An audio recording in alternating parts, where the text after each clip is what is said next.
Chapter 23. Comprehension. 1. Falling asleep. By B.I. Lee. I go to bed. I close my eyes, but specters in my mind arise. I punch my pillow, toss and moan. Clearly, I am not alone. I crack an eyelid, scan the room, that's when I see dark shadows loom. I rub my eyes so hard they burn. I crumple up my sheets and turn. I struggle, wrestle through the night, then, finally, at dawn's first light, as sunbeams cross my window creep, I shudder twice and fall asleep. Questions. 1.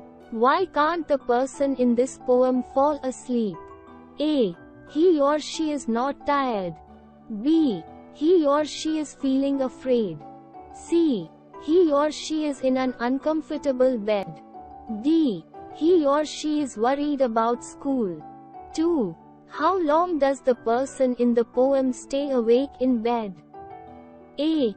An hour or two. B. Until midnight. C. Until morning. D. Until dusk. 3. Which word is a synonym for spectre? A. Dream. B. Sleep. C. Headache. D. Ghost. 4. What does the word loom mean? A. To move about. B. To tower over. C. To come closer. D. To make quiet sounds. 5. Which word is a synonym for shudder? A. Tremble. B. Blink. C. Snore. D. Breathe. 2. Hide and seek. In the wild, it often comes down to predator and prey, the hunter and the hunted. As you can imagine, most organisms want to stay alive. They have developed ways of adapting to severe habitats and hiding or escaping from those who would like to eat them. So how do they do it? One very helpful adaptation is called camouflage. You may have been surprised by an animal that was using camouflage in the past. It blended into its surroundings so well that you nearly missed seeing it at all. Its coloring, markings, or other physical features resemble its habitat so much that you can look directly at it without seeing it at first.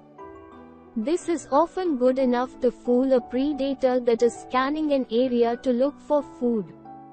This helps prey to hide from its predator. But did you know that it often works the other way around, too? Predators can use camouflage to trap their prey. If a predator wants to eat a certain animal, and that animal cannot see it lying in wait, it can pounce on its prey unexpectedly, devouring it before it even knows what is happening. Another popular adaptation is mimicry. Mimicry is when an animal has markings or other physical characteristics that allow it to look like some other kind of animal or plant. If it can make its predators believe that it is something that preys on them, or would at least be difficult or painful to catch, its predator will often go off in search of an easier target. Sometimes animals are able to survive when their habitat changes because they adapt to the new conditions. For example, birds that were accustomed to nesting on high cliffs or in tall trees have survived industrialization of their habitat by learning to nest in the crevice of tall buildings. Raccoons easily adapt to residential areas that have taken over their woodland homes. They often help themselves to any food they can grab, whether it is in trash cans or inside people's homes. Questions. 1. What is the main idea of the text? 2. List 2 supporting details for the main idea. 3. Metal detectors.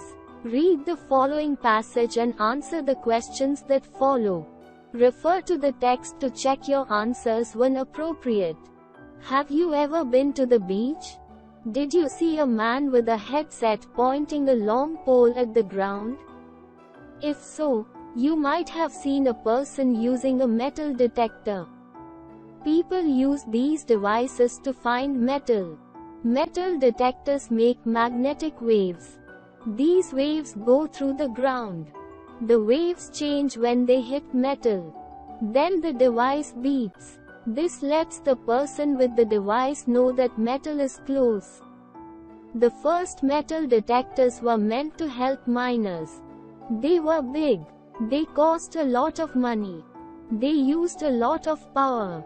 And worst of all, they didn't work well. People kept trying to make them better. Metal detectors got smaller. Now they are light and cheap. They also work better. That is why people bring them to the beach. They can look for rings in the water. They can look for phones in the sand. Metal detectors help them find these things. They usually just find junk though.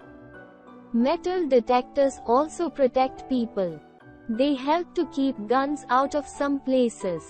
They are in airports. They are in courthouses. Some schools use them. They help guards look for weapons. Guards use special wands to find metal on a person. These devices save lives in other ways too. During wars, people plant bombs in the ground. When the war ends, they don't clean up their messes. This is unsafe for the people who live in those places. Others use metal detectors to find bombs. They remove them and help the people.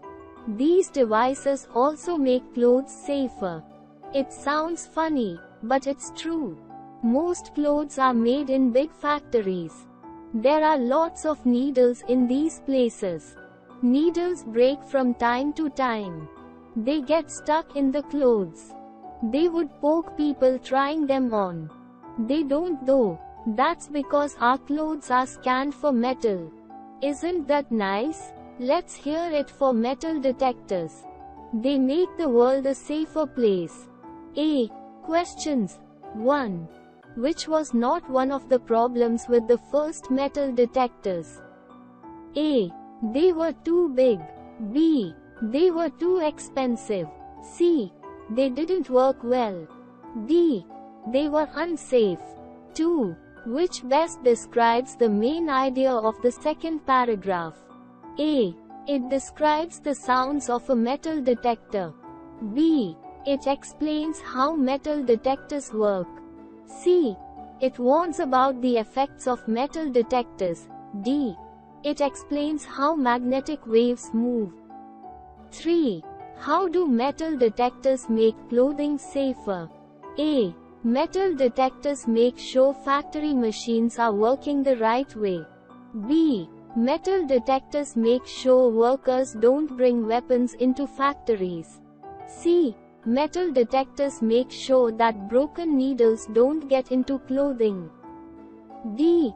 Metal detectors help people recover lost clothing at the beach. 4. Why were metal detectors first used? A. To help miners. B. To help security guards. C. To help doctors. D. To help soldiers. 5. According to the text, metal detectors have been used in all of the following except which? A. Schools. B. Churches. C. Courthouses. D. Airports. 6. How do metal detectors help soldiers? A. They warn soldiers when bullets are coming. B. They help soldiers find hidden bombs. C. They find weaknesses in their armor. D. They create a relaxing beeping noise. 7. Why do people bring metal detectors to the beach? A. Metal detectors help people keep the sand clean and safe. B. Metal detectors look cool. C. Metal detectors help people find valuable items. D. Metal detectors help guards keep weapons away from the beach. 8. Which happens first? A. The metal detector beeps alarmingly. B. The magnetic waves hit metal and change. C. The magnetic waves go through the ground. D. The metal detector creates magnetic waves. 9. How did metal detectors get better over time? A. They became cheaper. B. They became lighter. C. They began working better. D. All of these. 10. Which title would best describe the purpose of this text? A. A day at the beach. Using your metal detector to find things. B. Metal detectors. A complete story of their invention. C. Magnetism and more. How a metal detector works. D. Metal detectors. What they do and how we use them. B. How do metal detectors save lives? Explain your answer using the text.